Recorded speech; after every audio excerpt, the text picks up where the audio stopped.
October 12, 1944. The carrier Zuikaku pitched gently in the swells off Cape Engaño, her flight deck nearly empty of aircraft. Commander Tameichi Hara stood in the carrier's operations room, staring at a report that would have been classified as defeatist propaganda just months earlier. The mathematics were undeniable. In the battles around Formosa over the past 3 days, the Imperial Japanese Navy had lost 108 Mitsubishi, A-6 M0 fighters. American forces had lost precisely 6 carriers, except they hadn't. American carriers were still operating, still launching strikes, still appearing on radar screens in numbers that contradicted every sinking claim Japanese pilots had reported. Hara's pencil moved across the page, calculating ratios that made him physically ill. 18 zeros lost for every American carrier actually damaged. Not sunk, damaged. The divine wind that propaganda promised had become an equation of annihilation. Within weeks, this arithmetic would drive Japanese commanders to a decision so desperate that it would redefine the word sacrifice itself. They would stop trying to bomb American ships. They would order their pilots to become the bombs. The kamikaze program did not begin as a bold strategic innovation. It emerged from mathematical desperation, from commanders staring at loss ratios that could not be sustained, from the wreckage of an air force that had once dominated the Pacific.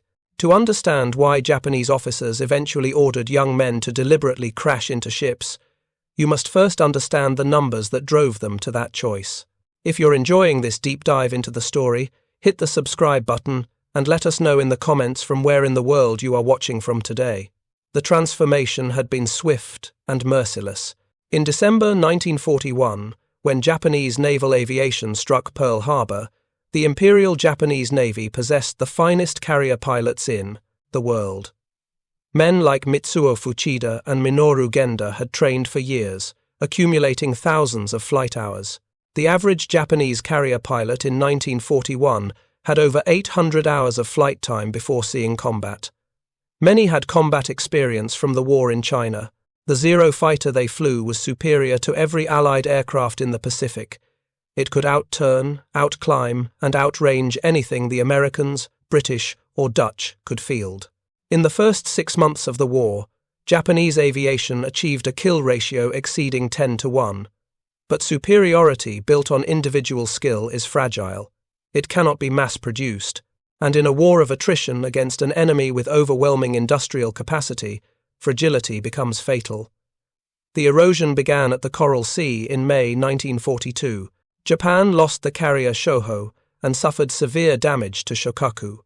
More critically, the carrier Zuikaku lost so many experienced aircrew that she was withdrawn from the Midway operation. A month later, at Midway, Japan lost 4 fleet carriers and over 300 aircrew in a single day. These were not replaceable losses. These were the veteran pilots who had struck Pearl Harbor, who had dominated the Pacific for 6 months. The Imperial Japanese Navy's pilot training program could not compensate. Japan's pre-war training system had been designed to produce a small number of elite aviators, not mass quantities of competent ones. Training took years. Standards were extraordinarily high. By late 1942, training times were being cut. Flight hours before combat deployment dropped from 800 to 300. By 1943, new pilots arrived at frontline units with 150 hours. By 1944, some replacement pilots had barely 70 hours of flight time. Meanwhile, American pilot training expanded exponentially. The United States graduated over 70,000 pilots between 1942 and 1945. American flight schools taught 300 hours as the minimum, with many pilots receiving 500 or more before combat deployment. The result was predictable. By 1944, American pilots were better trained, flew superior aircraft, and operated in overwhelming numbers. The F-6F Hellcat, introduced in 1943, could match the Zero in maneuverability and exceeded it in speed, durability, and firepower. American aircraft had self-sealing fuel tanks and armor protection. Zeros had neither. The mathematics of aerial combat shifted dramatically. In 1942, Japanese pilots achieved kill ratios of 10-1 or better. By mid-1943, the ratio had reversed. American pilots were achieving 6-to-1 ratios against Japanese forces. By late 1944, some engagements saw American pilots achieving 15-to-1 or even 20-to-1 kill ratios. The carrier battles of 1944 illustrated this collapse with brutal clarity. At the Battle of the Philippine Sea in June 1944, Japan launched massive strikes against American Task Force 58. Over 400 Japanese aircraft attacked in multiple waves. American combat air patrols and anti-aircraft fire destroyed approximately 380 of them. American losses were 30 aircraft. The engagement became known as the Great Marianas Turkey Shoot. It was not a battle, it was a massacre.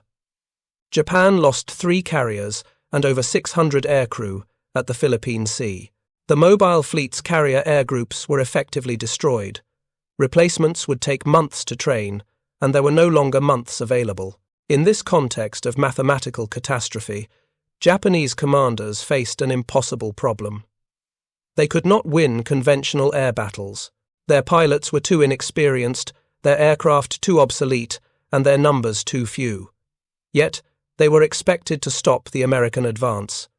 Admiral Takijiro Onishi arrived in the Philippines in October 1944 to take command of the 1st Air Fleet. He found a force that existed primarily on paper. The 1st Air Fleet nominally controlled several hundred aircraft. In reality, fewer than 100 were operational, and most of those lacked experienced pilots. Onishi gathered his staff on October 19, 1944. American forces would invade Leyte Gulf within days. The Japanese Navy was planning a complex operation to draw away American carriers and allow Japanese battleships to attack the landing forces. For this operation to succeed, American carriers needed to be disabled. But how? Onishi presented his staff with the brutal arithmetic. A conventional attack required at least 10 aircraft to achieve 1 bomb or torpedo hit on a moving, defended carrier. Of those 10 aircraft, perhaps 7 or 8 would be shot down. The hit might damage but probably not sink the carrier. The cost: 8 aircraft and 8 trained pilots for 1 carrier damaged. Now consider a different calculation. 1 aircraft, deliberately crashed into a carrier with a full bomb load, guaranteed a hit. The pilot would die, certainly. But the hit was guaranteed. If 10 aircraft conducted suicide attacks and achieved 10 guaranteed hits while losing 10 planes, which was more efficient? The mathematics, Onishi argued, favored the suicide attack. Japan no longer had the resources for inefficient conventional warfare. Not everyone accepted this logic. Vice Admiral Shigeru Fukudame opposed organized suicide attacks. He argued they were militarily unnecessary and morally corrosive. Conventional attacks, properly executed, could still succeed. Sending men deliberately to their deaths violated Bushido, violated military tradition, violated basic humanity. Onishi countered that Japan was already losing pilots at catastrophic rates in conventional attacks. At least suicide attacks would guarantee results. The pilots would die either way. Organizing their deaths to maximize effectiveness was rational, not criminal.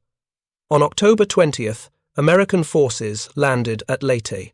The entire Japanese Navy sortied in a complex operation to destroy the landing fleet. Japanese carriers serving as bait had almost no aircraft. The carrier air groups lost at the Philippine Sea had never been fully replaced.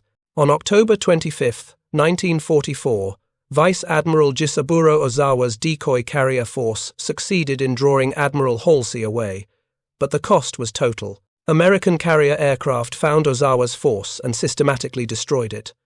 Zukaku, the last surviving carrier of the Pearl Harbor strike force, capsized and sank. Over 1,000 Japanese sailors died. The sacrifice accomplished its purpose. Halsey's carriers were drawn away, but Japanese battleships under Vice Admiral Takeo Kurita, confused and believing he faced fleet carriers rather than escort carriers, withdrew just as victory was within grasp. The operation failed, but during the battle, something new had appeared. On October 25th, a handful of Japanese aircraft attacked the American escort carriers off Samar in a new manner. They did not drop bombs or launch torpedoes. They dove directly into the ships, exploding on impact. 5 escort carriers were hit. USS Street. Lowe was struck by a Zero fighter carrying a 250-kilogram bomb. The aircraft crashed through the flight deck and exploded in the hangar bay. Street. Lowe sank within 30 minutes with the loss of 113 crew members. This was the first organized kamikaze attack. The pilots were volunteers from the 26th Air Flotilla. They had been given sake the night before, told they were chosen for a special attack mission, and asked if they accepted. All had agreed. The arithmetic appeared to validate Onishi's theory. 5 kamikaze aircraft had struck 5 carriers. 1 was sunk, 4 damaged. In conventional terms, the kill ratio was extraordinarily favorable. 1 aircraft, 1 hit. News of the attack electrified Japanese commanders. Here, finally, was a method that inexperienced pilots could execute. Navigation skill, gunnery accuracy, evasive maneuvering. None of these mattered if the pilot simply aimed his aircraft at a ship and held course until impact. Within days, Admiral Onishi formalized the program. He called it Shinpu Tokotai, Divine Wind Special Attack Unit. The name referenced the typhoons that had destroyed Mongol invasion fleets in the 13th century. Propaganda claimed the kamikaze would be a new divine wind, destroying the American invasion before it reached Japan. Volunteers were called for. Initially, response was overwhelming. Young officers stepped forward, citing Bushido, the warrior code. They wrote final letters to families, posed for photographs, and accepted ritual sake before their missions. But as the program expanded, the volunteer pool dried up. By early 1945, the term volunteer became meaningless. Pilots were ordered to kamikaze missions. Refusal meant court-martial and execution for cowardice. Social pressure was overwhelming. To refuse was to abandon comrades, to dishonor family, to prove oneself a coward. Captain Rikihei Inaguchi, who served on Onishi's staff and helped organize the kamikaze program, wrote after the war that most pilots by 1945 did not truly volunteer. They were selected. Once selected, refusing was impossible. The program expanded rapidly. By November 1944, hundreds of aircraft were being reserved for kamikaze missions. Pilots received minimal training, just enough to take off, navigate to a target area, and aim at a ship. Training flights lasted days, not months. The expansion of kamikaze operations coincided with American invasions of Lingayen Gulf in January 1945 and Iwo Jima in February. But the results increasingly contradicted the early promise. Yes, some kamikazes struck ships, but the vast majority were shot down before reaching their targets. The arithmetic that Admiral Onishi had presented assumed kamikazes would reach their targets. Reality proved otherwise. American defenses adapted quickly and devastatingly. First came radar. By late 1944, every American ship had air search radar. Task Force radar networks could detect incoming raids at ranges exceeding 100 miles. This gave combat air patrols time to intercept kamikazes, long before they reached the fleet. American fighters were positioned in layers. The Outer Combat Air Patrol, operating 50 to 70 miles from the task force, engaged incoming raids first. A second layer operated closer in. A final layer flew directly over the fleet. Kamikazes had to penetrate all 3 layers. The fighter aircraft themselves were superior. F-6F Hellcats and F-4U Corsairs were faster, better armed, and far more durable than Zeros. American pilots by 1945 had hundreds of hours of flight time and combat experience. Japanese kamikaze pilots had minimal training and no combat experience. The result: American fighters massacred kamikaze formations. Battle reports from 1945 describe entire groups of 20 or 30 kamikaze aircraft being destroyed by 4 or 6 American fighters.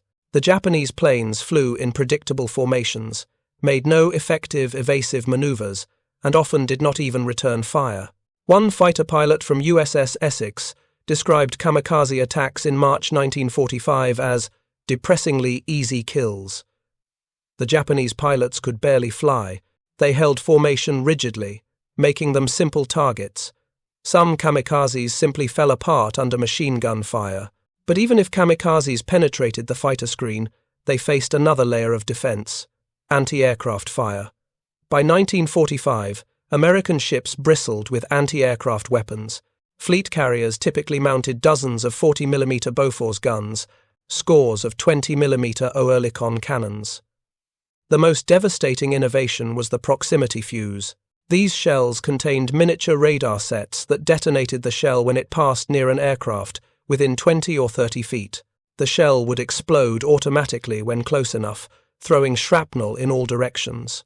Proximity-fused shells increased anti-aircraft effectiveness by 5 to 1. American gunners by 1945 had years of experience. Fire control systems were radar-directed and centrally coordinated. A single kamikaze approaching a task force faced coordinated fire from dozens of ships. The volume of fire was staggering. At Okinawa, American ships fired approximately 500,000 anti-aircraft shells at attacking kamikazes. The statistics tell the story. At the Battle of Okinawa, from April through June 1945, Japan launched approximately 1,900 kamikaze sorties. These aircraft succeeded in striking fewer than 300 ships. That's less than 16% effectiveness. More than 1,600 pilots died without hitting anything.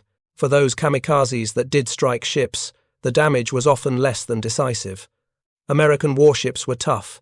Fleet carriers had armored flight decks and highly trained damage control crews. A kamikaze hitting a carrier's flight deck might kill dozens of men and start fires, but it rarely sank the ship.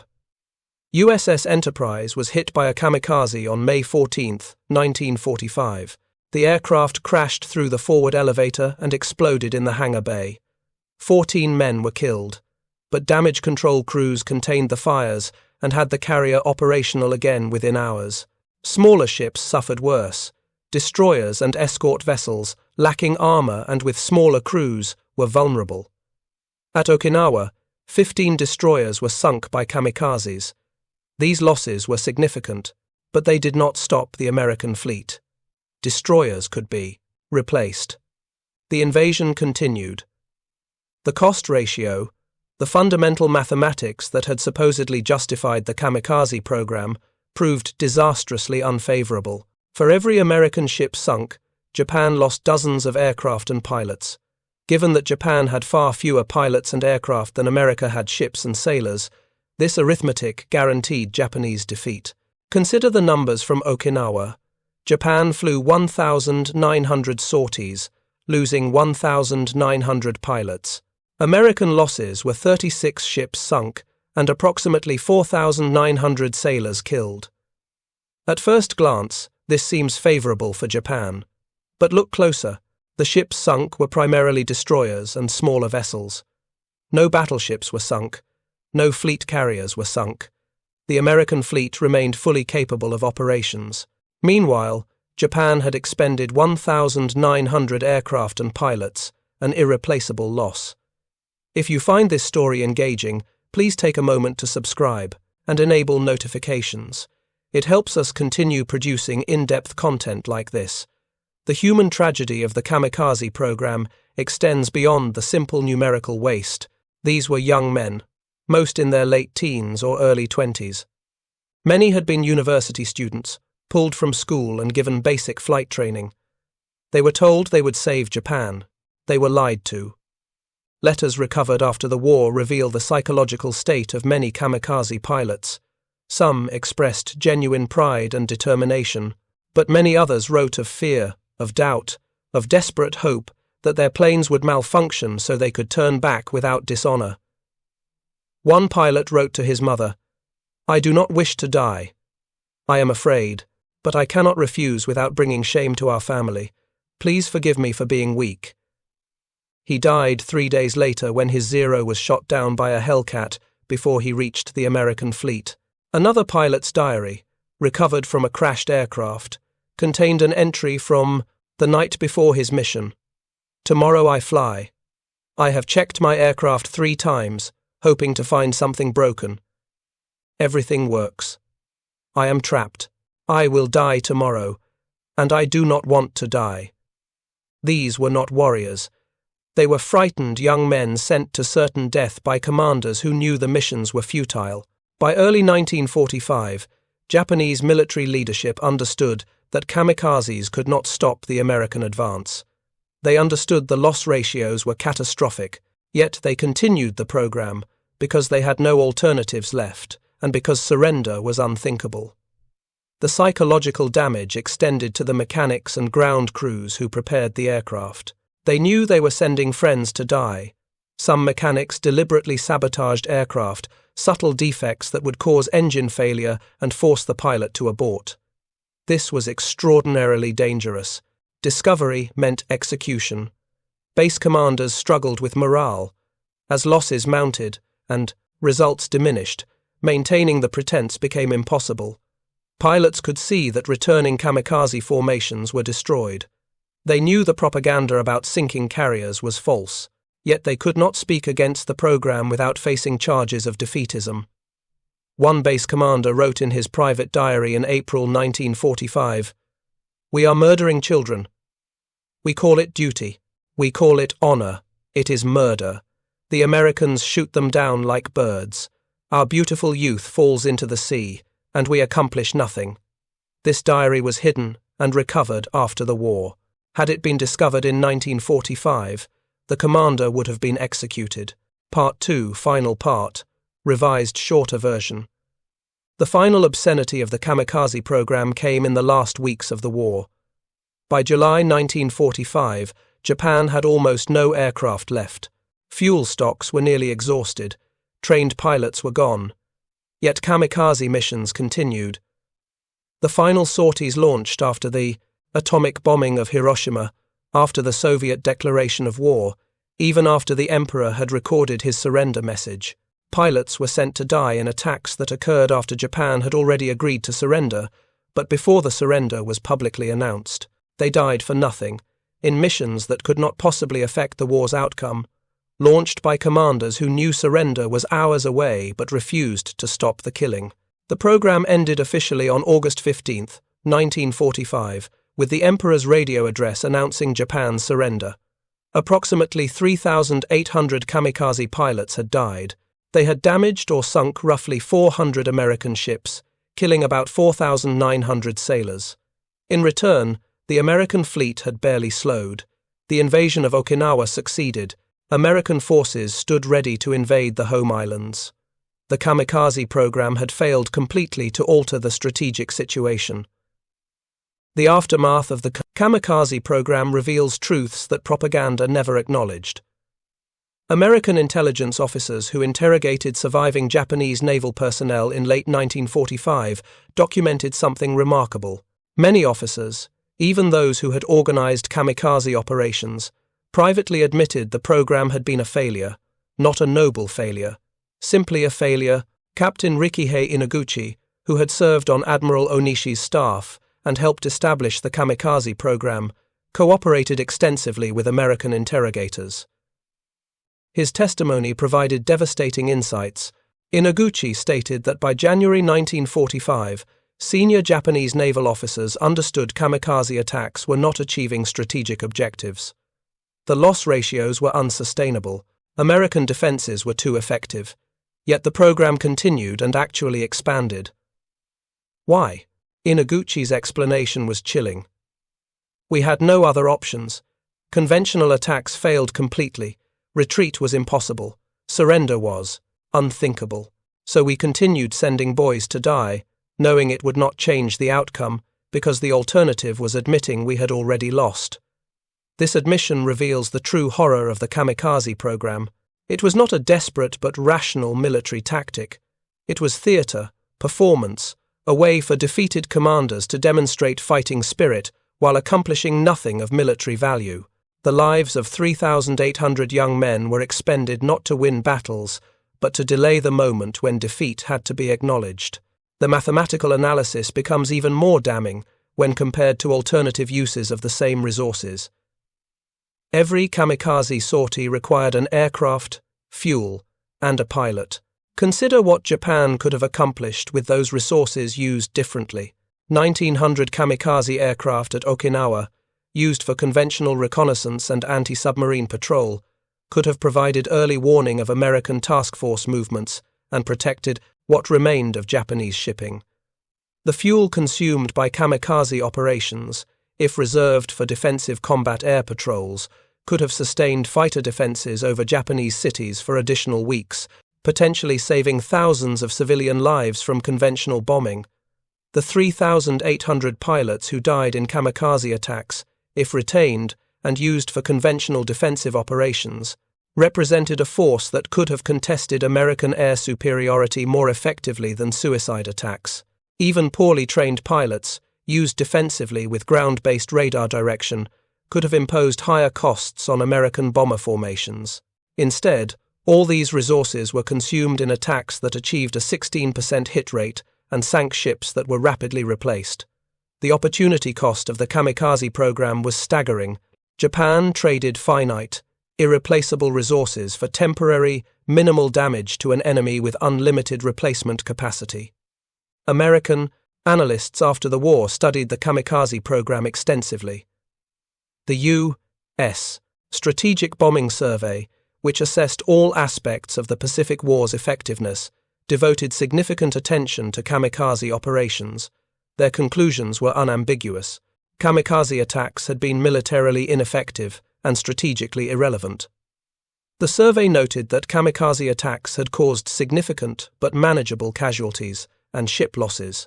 American forces had adapted their tactics within weeks of encountering organized kamikaze attacks. By early 1945, American defensive measures had reduced kamikaze effectiveness to negligible levels. One particular analysis examined the cost-effectiveness ratio in stark terms. The average cost to Japan of mounting one kamikaze sortie, including aircraft, fuel, training, and support infrastructure, was estimated at approximately $6,000 in 1945 currency. The average damage inflicted per sortie, accounting for the 16% hit rate, was estimated at less than $4,000. This meant Japan was spending more resources to conduct kamikaze attacks than the attacks cost the United States in damage. The program was not just militarily ineffective, it was economically negative. Japan was impoverishing itself to conduct attacks that cost the enemy less than they cost Japan. The psychological impact on American forces, often cited as a justification for the kamikaze program, proved minimal. Yes, kamikaze attacks were initially frightening. Sailors described the terror of watching aircraft deliberately diving at their ships. But terror faded with experience and was replaced by professional competence. By April 1945, American sailors regarded kamikaze attacks as dangerous but manageable threats. Anti-aircraft crews became expert at tracking and destroying suicide aircraft. Fighter pilots developed tactics specifically for intercepting kamikaze formations. The attacks became routine hazards, not existential terrors. One destroyer captain, interviewed after Okinawa, described the evolution of his crew's reaction. The first attack, we were terrified. Men froze at their stations. By the 10th attack, they were professionals. By the 20th attack, it was just another day at work.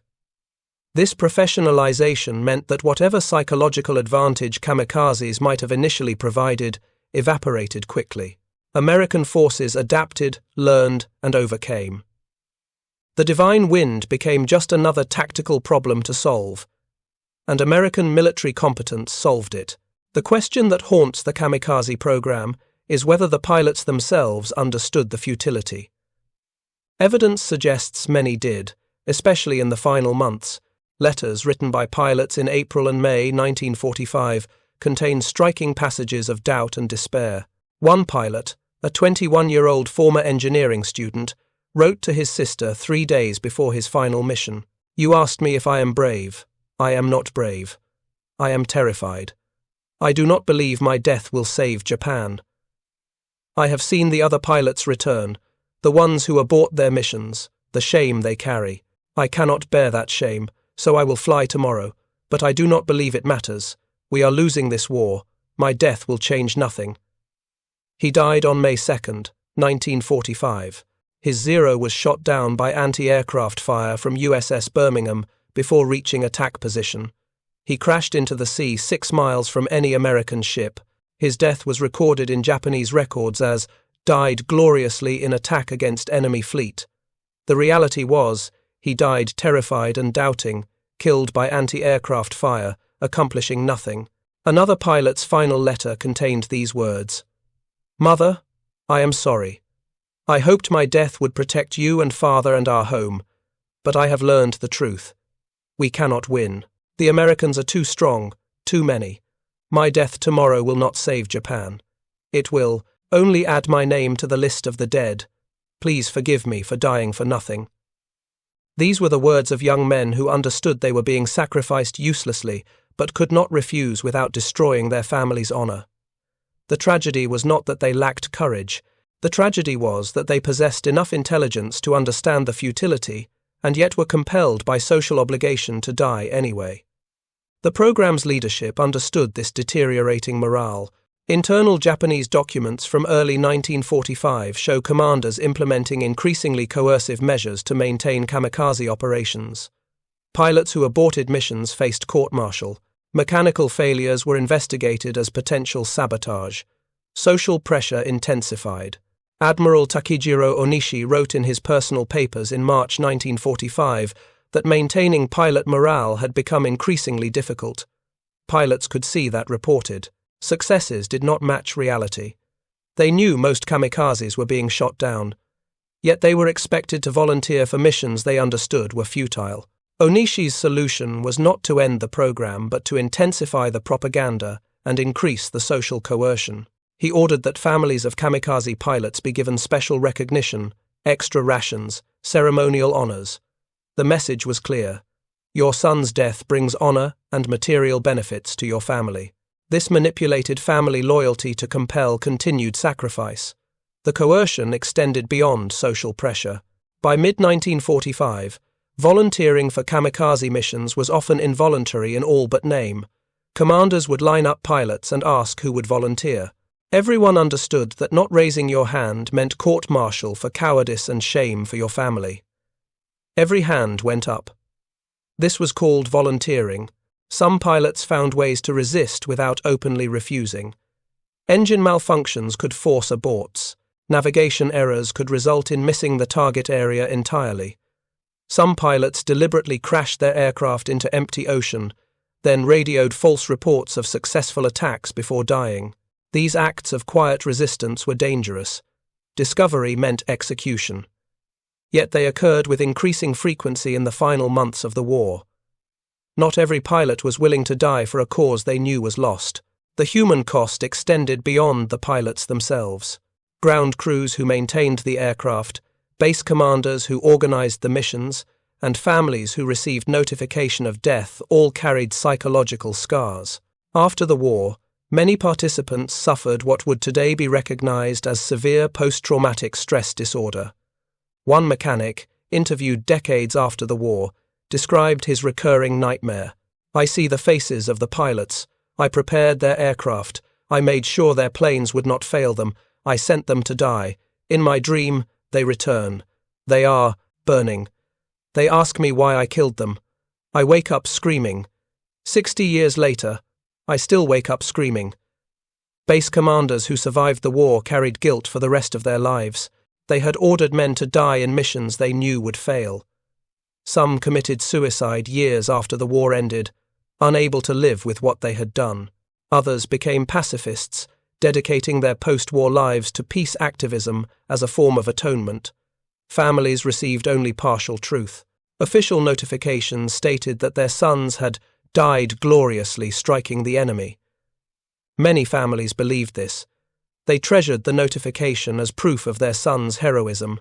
Some never learned that their sons had been shot down miles from any target, that they had died in crashes caused by mechanical failure, or that they had been forced rather than volunteering. After the war, some families received more complete information from returning veterans. Learning the truth destroyed the official narrative families had clung to. One mother, upon learning decades later that her son had not volunteered but had been ordered to fly, stated simply, "They murdered my child. They called it honor. It was murder." This recognition, that the kamikaze program was less a military operation than an organized system of compulsory suicide, has become more widespread in Japanese historical analysis. Modern Japanese historians increasingly describe the program in terms of coercion and futility, rather than sacrifice and honor. Admiral Takijiro Onishi himself seemed to recognize the program's moral bankruptcy by the war's end. On August 15, 1945, hours after the Emperor's surrender broadcast, Onishi committed ritual suicide. He left a final statement apologizing to the kamikaze pilots who had died under his command. Onishi's suicide note stated, "I wish to express my deep appreciation to the souls of the brave special attackers. They fought and died believing they would save Japan. In death, I wish to atone for my responsibility in ordering their sacrifice." The note contained no claims of glory or honor. It was an apology from a commander who understood he had sent thousands of men to meaningless deaths. The final accounting of the kamikaze program is thus a story of mathematical failure, strategic irrelevance, and human tragedy. The program rested on flawed premises. It assumed kamikaze aircraft would reach their targets. They did not. It assumed hits would cause decisive damage. They rarely did. It assumed the psychological impact would outweigh the material cost. It did not. 3,800 pilots died, 400 ships were damaged or sunk, but the vast majority were repaired and returned to service within weeks or months. The American fleet continued operating without significant disruption. No invasion was prevented, no battle was won. The course of the war was not altered by even a single day. What was achieved? Propaganda, value for a regime that needed to demonstrate fighting spirit. A delay in acknowledging defeat. A way for military leadership to avoid confronting their strategic failure by transforming that failure into a mythology of noble sacrifice. The cost was 3,800 young lives, thrown away in attacks that commanders knew would not succeed, perpetuated even after their failure was obvious, continued even after Japan had agreed to surrender. For the Americans who fought against kamikazes, the program was tragic but ultimately ineffective. One admiral, writing his memoirs years after the war, summarized the American perspective. "We respected their courage. We pitied their waste. We killed them efficiently and moved forward. Their sacrifice changed nothing except the number of graves." The mathematical equation that had supposedly justified the kamikaze program proved entirely wrong. One pilot for one ship was supposed to be favorable, but when 84% of pilots died without hitting anything, when the ships hit were mostly small vessels, when damaged ships were quickly repaired, when American industrial capacity replaced losses faster than kamikazes could inflict them, the equation became a catastrophic losing trade. Japan sacrificed its remaining air power, its dwindling fuel reserves, and its youth on a program that cost more than it damaged. The final irony was that the resources consumed by kamikaze operations, if used for conventional defense, might have inflicted higher casualties and delayed American advances more effectively. But kamikaze operations were never primarily about military effectiveness.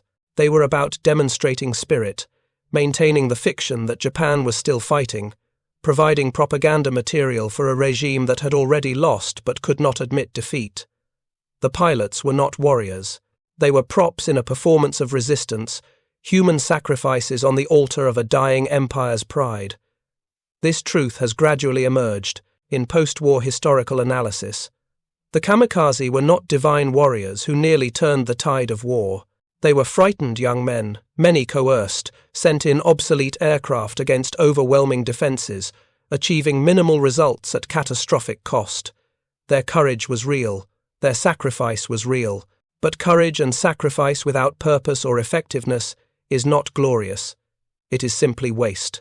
The kamikaze program wasted 3,800 lives, billions of yen in resources, and months of effort that could have been directed toward actual defense or earlier negotiation of surrender. The legacy of the kamikaze program in modern Japan is complex and contested. Some still honor the pilots as heroes who fought against impossible odds. Others see them as victims of a militaristic regime that valued propaganda over human life. Both perspectives contain truth. The pilots were brave. They were also victimized by commanders who ordered them to die in attacks known to be futile. The program's true lesson is not about courage or sacrifice. It is about the catastrophic failure that occurs when military planning prioritizes psychological theater over mathematical reality. When commanders refuse to acknowledge defeat, even when evidence is overwhelming, when young lives are treated as expendable propaganda tools rather than as human beings with inherent worth. In the end, almost every kamikaze mission did end in failure, not because the pilots lacked bravery, but because bravery cannot overcome radar, cannot survive fighter interception, cannot penetrate walls of anti-aircraft fire, and cannot alter strategic reality through individual sacrifice. The mathematics that drove Japanese officers to order pilots to ram ships were the mathematics of desperation, not strategy. 18 Zeros lost per American carrier was not a ratio that suggested suicide attacks as a solution. It was a ratio that suggested Japan had already lost and needed to find a way to end the war before more young men died uselessly. But acknowledging defeat was impossible for commanders who had staked their honor and their nation's prestige on victory. So instead, they transformed defeat into a mythology of sacrifice, ordered thousands to die for that mythology, and called it divine wind. The wind was not divine. It was the breath of a dying empire, exhaling the lives of its youth in a final, futile gesture. History remembers the kamikaze, but it should remember them not as divine warriors or noble sacrifices, but as victims of a program that knew it would fail, continued anyway, and destroyed thousands of lives for no purpose except avoiding the admission of defeat. That is the truth the mathematics reveal. That is the story propaganda tried to hide. That is the tragedy that the divine wind became. Thank you for watching. For more detailed historical breakdowns, check out the other videos on your screen now, and don't forget to subscribe.